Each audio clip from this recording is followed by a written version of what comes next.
November 15ನೇ ತಾರೀಕು ಮಕ್ಕಳ ದಿನಾಚರಣೆ, ನವೆಂಬರ್ 14ನೇ ತಾರೀಕು ಮಕ್ಕಳ ದಿನಾಚರಣೆ ಆಗಿರೋದ್ರಿಂದ ಮಾನ್ಯ ಮುಖ್ಯಮಂತ್ರಿಗಳ ಜೊತೆ ನಿನ್ನೆ ಚರ್ಚೆ ಮಾಡಿದ್ವಿ.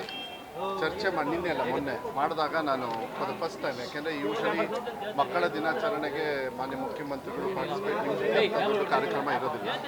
ಆದರೆ ಇತಿಹಾಸದಲ್ಲೇ, ಭಾರತದ ಇತಿಹಾಸದಲ್ಲೇ ಮೊಟ್ಟ ಮೊದಲ ಬಾರಿಗೆ ಏನಾಗ್ತದೆ, ಬೇರೆ ಕಡೆಗೆಲ್ಲ ಪೇರೆಂಟ್ಸ್ ಟೀಚರ್ಸ್ ಮೀಟಿಂಗ್ ಅಂತ ಇಡ್ತಾರೆ. SDMC ಅವರು ಏನು ಮಾಡ್ತಾರೆ ಅದೆಲ್ಲದೂ ಕೂಡ, ಮತ್ತು ನಮ್ಮ ಮಕ್ಕಳನ್ನ ನಾವು ಶಾಲೆಗೆ ಕಳಿಸಿದಾಗ ಕೆಲವು ಸತಿ ತಂದೆ ತಾಯಿಯವ್ರಿಗೂ ಕೂಡ ಆ ವಿವೇಚನೆ ಕೆಲವು ಸತಿ ಕಮ್ಮಿ ಇರ್ತದೆ, ಕೆಲವರಿಗೆ ಇರ್ತದೆ. ಇತ್ತೀಚಿನ ದಿನಗಳಲ್ಲಿ ಆಸೆ ಅವರಿಗೆ ಮಕ್ಕಳು ಹೆಂಗೆ ಓದ್ತಾ ಇದ್ದಾರೆ ಏನು ಅಂಥೇಳಿ.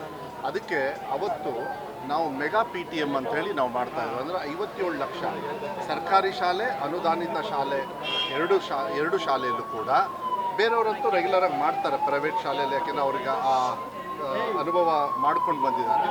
ನಾವು ಈ ಸತಿ ಇಡೀ ರಾಜ್ಯದಲ್ಲಿ ಎಲ್ಲ ಸರ್ಕಾರಿ ಮತ್ತು ಅನುದಾನಿತ ಶಾಲೆಯಲ್ಲಿ ಮೆಗಾ PTMನ ತಂದೆ ತಾಯಿಯವರು, ಶಿಕ್ಷಕರು ಮತ್ತು SDMC ಅವರು ಎಲ್ಲರೂ ಸೇರಿ, ಅವ್ರು ಎಷ್ಟೇ ಮಕ್ಕಳಿರಿ ಅವರ ಆ ಶಾಲೆಯಲ್ಲಿ ಎಲ್ಲರೂ ಕೂಡ ಕಂಪಲ್ಸರಿಯಾಗಿ ಬರಬೇಕು, ಕಂಪಲ್ಸರಿಯಾಗಿ ಮೀಟಿಂಗ್ ಮಾಡಬೇಕು.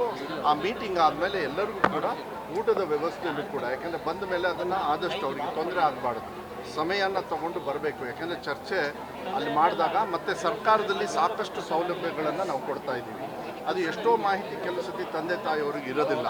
ಅದಕ್ಕೆ ಮಾನ್ಯ ಮುಖ್ಯಮಂತ್ರಿಗಳಿಗೂ ಕೂಡ ನಾನು ಮನವಿಯನ್ನು ಮಾಡಿದ್ದೀನಿ. ಆಮೇಲೆ ನಮ್ಮ ಮಕ್ಕಳು ಯಾವ ರೀತಿ ಓದ್ತಾರೆ ಅಂತ ಟೀಚರ್ಸಿಗೆ ಮಾತಾಡಿದಾಗ ಮನೆಯಲ್ಲಿ ಯಾವ ರೀತಿ ನಾವು ವ್ಯವಸ್ಥೆಯನ್ನು ಮಕ್ಕಳಿಗೆ ಸಹಕಾರ ಮಾಡಬೇಕು ಅಂತೇಳಿ ಪೋಷಕರು ಕೂಡ, ಅದಕ್ಕೆ ನಾನು ಇಲಾಖಾ ಅಧಿಕಾರಿಗಳಿಗೆಲ್ಲರಿಗೂ ಕೂಡ ಮನವಿ ಮಾಡಿದ್ದೀನಿ. ಯಾವ ರೀತಿ ನಾವು ಅವರಿಗೆ ಡೈರೆಕ್ಷನ್ ಕೊಡಬೇಕು. ಈಗ ಒಂದು ಕೇಳಿದ್ರು ಊಟದೇನೋ ಉತ್ತರ ಕರ್ನಾಟಕದಲ್ಲಿ ಸ್ವಲ್ಪ ವ್ಯವಸ್ಥೆ ಆಗಿದೆ, ಒಂದೇ ಶಾಲೆ, ಎಲ್ಲ ಕಡೆನೂ ಅಲ್ಲ. ಯಾಕೆಂದರೆ ನಾವು ಇವತ್ತವರೆಗೂ ಕೂಡ ಯಾವುದೇ ಥರದ ಊಟದಲ್ಲಿ ಕಂಪ್ಲೇಂಟ್ ಬಂದಿಲ್ಲ. ಇಂಥ ಸಂದರ್ಭದಲ್ಲಿದ್ದಾಗ ಅದನ್ನು ಹೇಳ್ಕೋಬೋದು. ಮಕ್ಕಳು ಎಲ್ಲ ವಿಚಾರಗಳನ್ನು ಕೂಡ ಹೇಳಿದಾಗ ಕಲಿಕೆಗೂ ಕೂಡ ನಮ್ಮ ಕೊಡ್ತಕ್ಕಂಥ ಕಾರ್ಯಕ್ರಮ ಅದನ್ನು ಏನಾದ್ರು ತೊಗೊಂಡ್ರೆ ಅದು ಅರ್ಥಪೂರ್ಣವಾಗಿ ಅನುಷ್ಠಾನ ಆಗಲಿಕ್ಕೆ ಮತ್ತು ಒಂದು ಜವಾಬ್ದಾರಿ ಎಲ್ಲರಿಗೂ ಕೂಡ, ತಂದೆ ತಾಯಿಯವ್ರಿಗಿರ್ಬೋದು, ಮಕ್ಕಳಿಗಿರ್ಬೋದು ಮತ್ತು ಟೀಚರ್ಸಿಗೂ ಹಾಗೂ SDMC ಅವ್ರಿಗೆ ಇರೋದ್ರಿಂದ ಇದು ಫಾರ್ ದ ಫಸ್ಟ್ ಟೈಮ್ ಇತಿಹಾಸದಲ್ಲಿ ಆಗ್ತಾ ಇದೆ. ಇದು ಒಳ್ಳೆ ಕಾರ್ಯಕ್ರಮ. ಮಾನ್ಯ ಮುಖ್ಯಮಂತ್ರಿಗಳಿಗೆ ಮನವಿ ಮಾಡಿದ್ದೀನಿ. ಅದು ಎಲ್ಲಿ ಯಾವ ರೀತಿ ಮಾಡಬೇಕು ಅಂತೇಳಿ ಅವರ ಆಫೀಸರ್ಸ್ ಜೊತೆಗೆ CMO ಆಫೀಸಲ್ಲಿ ಚರ್ಚೆ ಮಾಡಿ ತೀರ್ಮಾನವನ್ನು ನಾವು ತಗೊಂಡಿದ್ದೀವಿ. ಆಮೇಲೆ ಅವತ್ತೇ ನಾವು ಅಡ್ಮಿಷನ್ ಡ್ರೈವ್ನು ಕೂಡ, ಯಾಕೆಂದರೆ ನಾವು ಮೇ ತಿಂಗಳಲ್ಲಿ ಮಾಡ್ತಾ ಇದ್ವಿ, ಈಗ ಹಂಗಲ್ಲ. ಯಾಕೆಂದರೆ ಕರ್ನಾಟಕ ಪಬ್ಲಿಕ್ ಶಾಲೆಗಳಲ್ಲಿ 500 ನಾವು ಘೋಷಣೆ ಮಾಡಿದ್ವಿ. ಆದರೆ ಇವಾಗ 800 ಮೈನಾರಿಟಿಯಿಂದಲೂ ಕೂಡ ಇನ್ನೊಂದು 100 ಶಾಲೆಗಳನ್ನು ಕೊಡ್ತಕ್ಕಂಥದ್ದು ವ್ಯವಸ್ಥೆ ಇರೋದ್ರಿಂದ ಕರ್ನಾಟಕ ಪಬ್ಲಿಕ್ ಶಾಲೆ ಎಲ್ಲ ಶಾಸಕರು, ವಿರೋಧ ಪಕ್ಷದವ್ರು ಇರ್ಬೋದು, ಆಡಳಿತ ಪಕ್ಷದವ್ರು ಇರ್ಬೋದು, ಮಂತ್ರಿಮಂಡಲದಲ್ಲಿರೋರು ಇರೋದು ಎಲ್ಲರೂ ಕೂಡ ತುಂಬ ಸಂತೋಷವಾಗಿದ್ದಾರೆ. ಮತ್ತು ಕೊಠಡಿಗಳನ್ನು ಕೂಡ ನಾವು ಕೊಟ್ಟಿದ್ದೀವಿ. ಸುಮಾರು ಎಲ್ಲ ಸೇರಿ 3,500 ಕೋಟಿಯ ಒಂದು 900 KP ಶಾಲೆಗಳನ್ನು, ಇಷ್ಟು ವರ್ಷ ಬರೀ 300 ಇತ್ತು 5-6 ವರ್ಷಕ್ಕೆ. ಈಗ ನಾವು ಒಂದೇ ಸತಿಗೆ 800 ಪ್ಲಸ್ 100 ಮೈನಾರಿಟಿ ಡಿಪಾರ್ಟ್ಮೆಂಟನ್ನು ಕೂಡ ಎಲ್ಲ ಮಾಡಿ ಕ್ರೋಢೀಕರಿಸಿ ಹಣವನ್ನು ಒಳ್ಳೆ ರೀತಿಯಲ್ಲಿ ಶಿಕ್ಷಣವನ್ನು ಕೊಡೋದಕ್ಕೆ 14 ವರ್ಷ ಒಂದೇ ಶಾಲೆಯಲ್ಲಿ ಕೊಟ್ಟಾಗ ಏನಾಗುತ್ತೆ, ಮಕ್ಕಳ ವಿದ್ಯಾಭ್ಯಾಸಕ್ಕೆ ಅನುಕೂಲ ಆಗುತ್ತೆ ಅನ್ನೋ ನಿಟ್ಟಿನ ಮೇಲೆ ನಾವು ಮಾಡ್ತಾ ಇದ್ದೀವಿ. ಇದನ್ನು ಭಾಳ ಮುಂದೆ this is future. Karnataka public ಶಾಲೆ ಇಡೀ ರಾಜ್ಯದಲ್ಲಿ ಅದೊಂದು ಫ್ಯೂಚರ್ ಆಗ್ತದೆ, ಒಳ್ಳೆ ರೀತಿಯಲ್ಲಿ ನಡೀತದೆ. 14 ವರ್ಷದ ಕಲಿಕೆ ಈಗ ಅದೆಲ್ಲ ತೀರ್ಮಾನ ಆಗಿದೆ. ಮಾನ್ಯ ಹೊರಟಿಯವರು ಬರೆದಿರೋ ಲೆಟರ್ ಇನ್ನೂ ನನಗಂತೂ ತಲುಪಿಲ್ಲ, ನಿಮಗೇನೋ ತಲುಪಿರ್ಬೋದು. ಆಮೇಲೆ ನಿನ್ನೆನೂ ಕೂಡ ಪುಟ್ಟಣ್ಣವರೆಲ್ಲ ಮಾತಾಡಿದ್ದಾರೆ, ಅವರು ಒಪ್ಕೊಂಡಿದ್ದಾರೆ. ಏಕೆಂದರೆ ದುಂಡು ಮೇಜಿನ ಸಭೆಯನ್ನು ನವೆಂಬರ್ 9ನೇ ತಿಂಗಳು 24ನೇ ದಿವಸ 2024 ಅವರ ಅಧ್ಯಕ್ಷತೆಯಲ್ಲೇ ಇದನ್ನು ಮಾಡಬೇಕು ಅಂತ ನನಗೆ ಕಳಿಸಿದರು.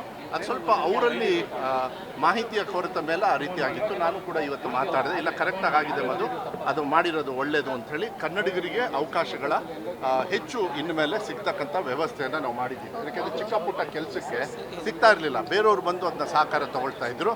ಗುಣಾತ್ಮಕ ಇಂಪ್ರೂವ್ ಮಾಡೋದು ಒಂದು ಭಾಗ, ಅವಕಾಶಗಳು ನಾವು ಯಾಕೆ ನೀವು ಕೇಳ್ತಾ ಇದ್ರಿ ಕನ್ನಡಿಗರಿಲ್ವಾ, ಕನ್ನಡಿಗರಿಗೆ ಯಾಕಿಲ್ಲ ಅಂದರೆ ಕೇರಳದಲ್ಲಿ 30% ಕಲಿಕೆಯಲ್ಲಿ 100% ಅಂತ ಹೇಳ್ತಾರೆ. ಅದಕ್ಕೆ ನಾವೆಲ್ಲದೂ ಕೇಳಿ ಸಾಮಾನ್ಯ ಜನರ ಅಭಿಪ್ರಾಯವನ್ನು ತಗೊಂಡು ನಾವು ಈ ವಿಚಾರಗಳನ್ನು ತಗೊಂಡಿದ್ದೀವಿ. ಮಕ್ಕಳ ಹಿತದೃಷ್ಟಿಯಿಂದ ಉದ್ಯೋಗ ಹಿತದೃಷ್ಟಿಯಿಂದ ಎಲ್ಲದೂ ಸೇರಿ ನಾವು ಮಾಡಿದ್ದೀವಿ. ಇದನ್ನು ಜನರ ಒಂದು ಅಭಿಪ್ರಾಯದ ಮೇಲೆ ಮಾಡಿದ್ದು. ಆಮೇಲೆ ನಾವು ಯಾವತ್ತೂ ಕೂಡ ಇಲಾಖೆಯಲ್ಲಿ ಒಬ್ಬರೇ ಮಾಡೋದಿಲ್ಲ. ಇಂಥ ಮಹತ್ವವಾಗಿರ್ತಕ್ಕಂಥ ಒಂದು ತೀರ್ಮಾನ ಇದು ನಮ್ಮ ರಾಜ್ಯದ ಜನರಿಗೆ ಉದ್ಯೋಗಕ್ಕಿರ್ಬೋದು ಬೇರೆ ಬೇರೆದಕ್ಕೆ ಸಹಕಾರ ಆಗುತ್ತೆ ಅಂತೇಳಿ ನೀವು ಕೂಡ ಅದನ್ನು ನಿಮ್ಮ ವಿಶ್ಲೇಷಣೆಯಲ್ಲಿ ಮಾಡೋದು ಒಳ್ಳೆಯದು ಅಂತ ಹೇಳಿ ನಾನು ಮಾಹಿತಿ ನೀವು ಹೇಳಿದರೆ ಮಾಹಿತಿ ಕೊಟ್ಟ ತಕ್ಷಣ ತಪ್ಪುಗಳು ನನ್ನ ಇಲಾಖೆಯಲ್ಲಿ ಯಾವುದೇ ಸಂದರ್ಭದಲ್ಲಿ ಯಾವುದೇ ವಿಚಾರಗಳಿರ್ಬೋದು ತಕ್ಷಣ ಆ್ಯಕ್ಷನ್ ತಗೊಳ್ತೀವಿ. ನಂಬರ್ 1 ಎಸ್ಪೆಷಲಿ ಫುಡ್ಡಲ್ಲಿ ಯಾವುದೇ ಕಾರಣಕ್ಕೂ ನಾವು ಬಿಡೋದಿಲ್ಲ. ಎಲ್ಲರಿಗೂ ಕನ್ನಡ ರಾಜ್ಯೋತ್ಸವದ ಶುಭಾಶಯಗಳು. ನವೆಂಬರ್ನಲ್ಲಿ ಕ್ಯಾಬಿನೆಟ್ ರಿಶಫಲ್ ಏನಾದರೂ ಇದೆಯಾ ಸರ್? ಬಾಯಿ ಮುಚ್ಕೊಂಡು ಕುತ್ಕೊ ಅಂತ ಹೇಳಿದ್ದಾರೆ, ನಾನಂತೂ ಕುತ್ಕೊಂಡು. ಕ್ಷಣ ಕ್ಷಣದ ಸುದ್ದಿಗಳಿಗಾಗಿ ಫ್ರೀಡಂ ಟಿವಿ ಸಬ್ಸ್ಕ್ರೈಬ್ ಮಾಡಿ, ಲೈಕ್ ಮಾಡಿ ಹಾಗೂ ಫಾಲೋ ಮಾಡಿ. ಹೊಸ ಸುದ್ದಿಗಳ ನೋಟಿಫಿಕೇಶನ್ಗಾಗಿ ಬೆಲ್ ಐಕಾನ್ ಮೇಲೆ ಕ್ಲಿಕ್ ಮಾಡಿ.